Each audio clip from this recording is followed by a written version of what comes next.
I actually wanted to really show you guys how this went on, because this is one of their best designed stands as well.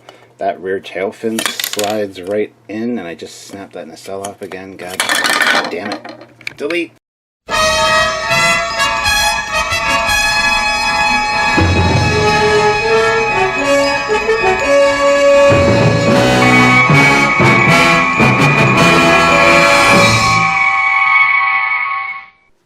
Hey guys, Captain Foley back with you guys for another Eaglemoss review. Today we're going to be looking at one that I've been hotly anticipating. I've been wanting this one for quite a while. Finally came, so I'm super excited.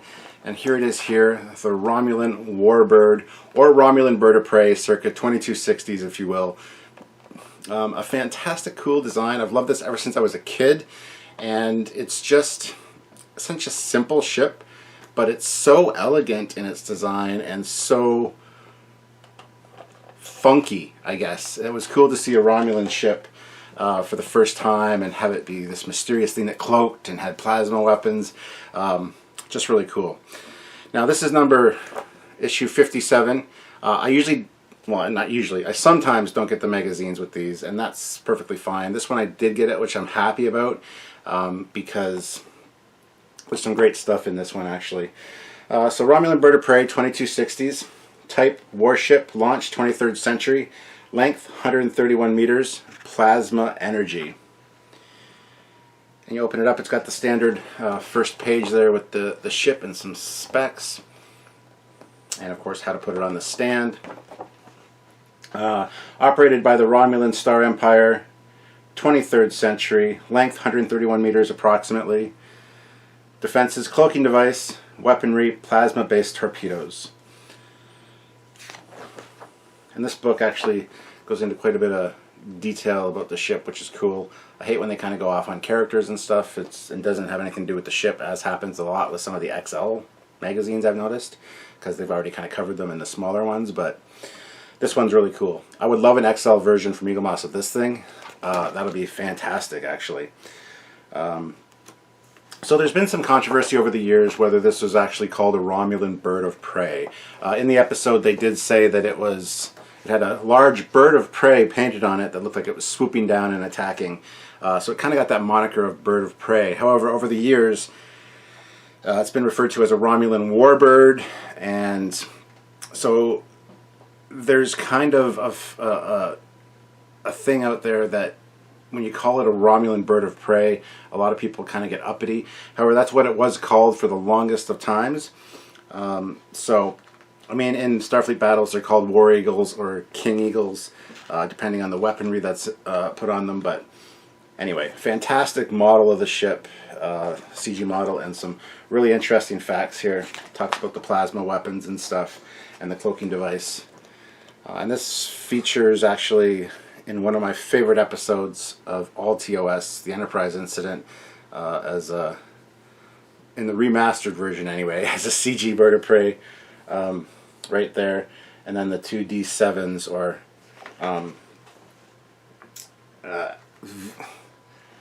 they're not D7s when they get converted to Romulan. They're K11 Stormhawks, I think it's K11, V11, I don't remember. Anyway, they're called Stormhawks, and they have the Bird of Prey painted on the bottom of those. And there's a few modifications. Actually, the nacelles are different, but we're not talking about that ship right now. So yeah, it was going to be in the Enterprise incident, but the original model for this ship, the original prop, got destroyed and or lost. I think it was destroyed due to water damage, and then it got misplaced or something. I can't remember the exact story. However, it wasn't available for Enterprise incident. That's why they used the Klingon D7s and repainted them and had that line of dialogue saying, Romulans now using Klingon designs, which established the whole Klingon-Romulan Treaty of 2267 technology exchange and stuff, which really actually works very well. So it was kind of a cool thing. But some fantastic pictures in here from the episode, Balance of Terror, and some great information on the ship. The orthos of the ship are awesome, and the details on the bird here that they have is just amazing. So I'm really enthralled with this magazine. A lot of times the Eaglemoss magazine is just kind of ho-hum, ho-hum. This one, though, is pretty cool, I gotta say. The Star Trek designs of Hua Ming Chang. There you go. They show there's the original model right there. There's the film in miniature. Did a lot of great stuff for Star Trek.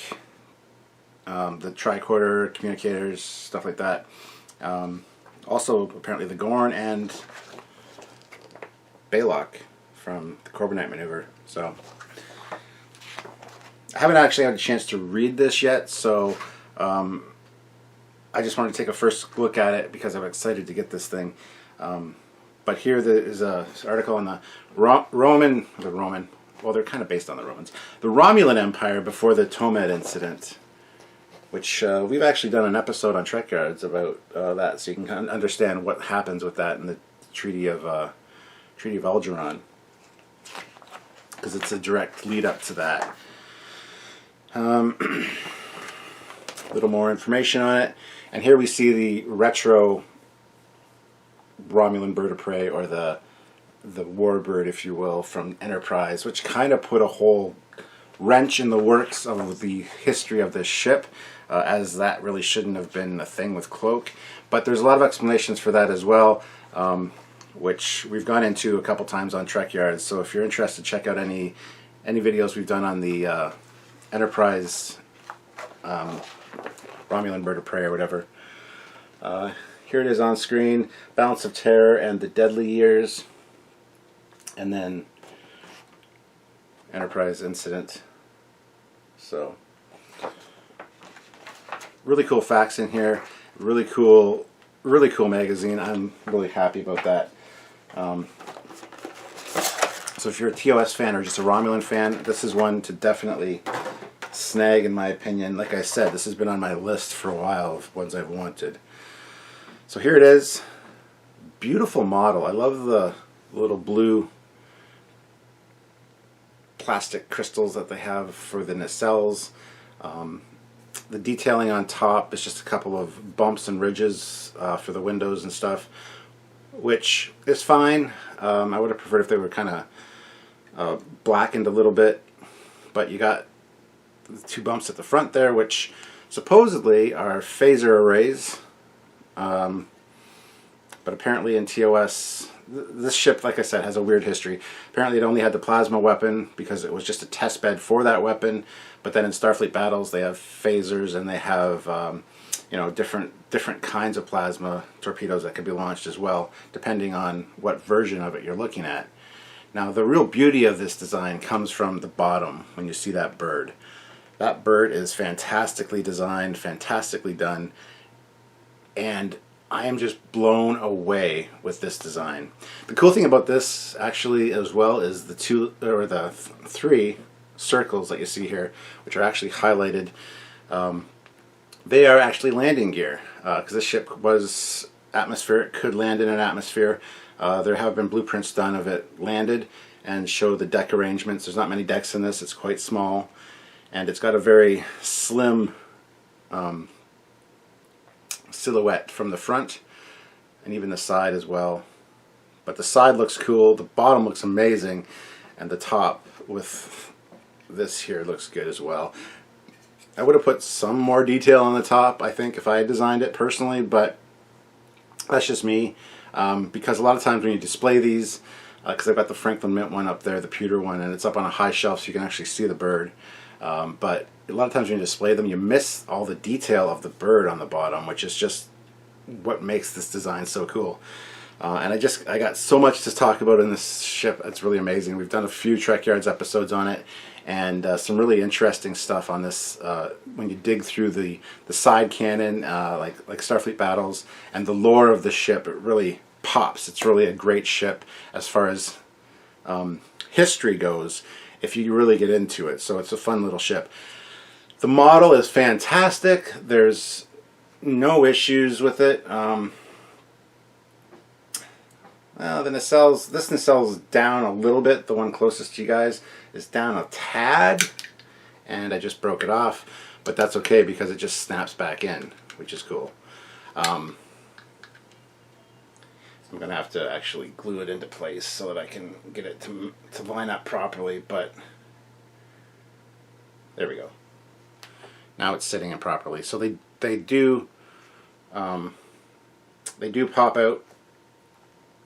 They're not meant to, I don't think, but now that it's popped out and popped back in, it's actually lined up properly. So don't go doing that. Don't break them. Since I'm a modeler, I can fix this kind of stuff should it arrive broken. I've only had one Eaglemoss ship that's ever come broken, and I'll talk about that when I get to it.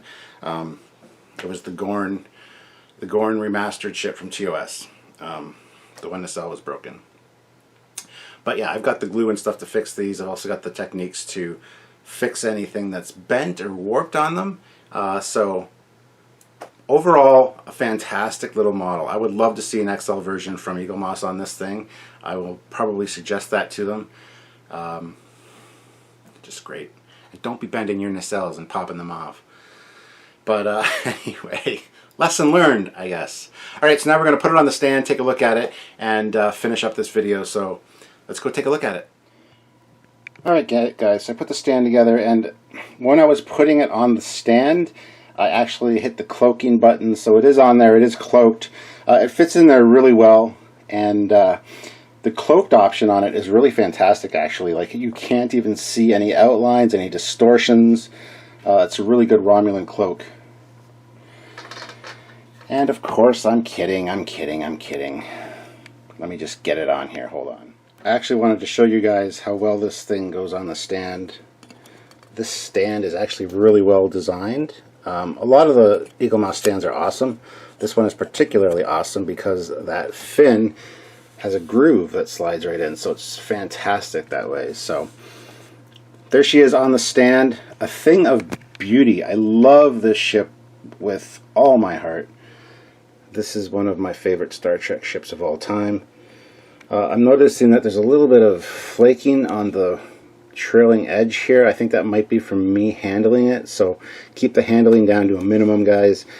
That's not bad though, I don't mind that. It actually looks like weathering, some age on the model or the ship, like it's been through space a little bit. Get in there and see some of these details. Just, it's a glorious model. I love the nacelles on this. And here's where the display thing comes in, which I tend to do for all these videos. On a low shelf, this looks absolutely gorgeous. Seeing that feather detail on the trailing edge and the back of the primary hull there is awesome. I love this model. This is by far one of my favorite Eaglemoss models. Now, if you put it on a eye-level shelf, again, depending on your angle, because it does angle up on the stand, which is cool, but you get to still see a lot of really cool details with it, and that's awesome. But where these things really shine is when they're up on a high shelf, because then, yeah, you really get that imposing bird of prey swooping down on you look. And those nacelles, should the light hit them properly, just glow beautifully. And from any angle on a high shelf, this thing looks glorious. Like, I guess you guys can probably tell by my use of the word glorious that I'm absolutely in love with this ship and this model. No issues with it besides that nacelle, but they aren't really glued on, so it's just when you put it back on, you just level it properly and it looks perfectly fine. Like, we'll swoop in here, see they line up good. Maybe it's a little bit too low, but that can actually be adjusted really easily.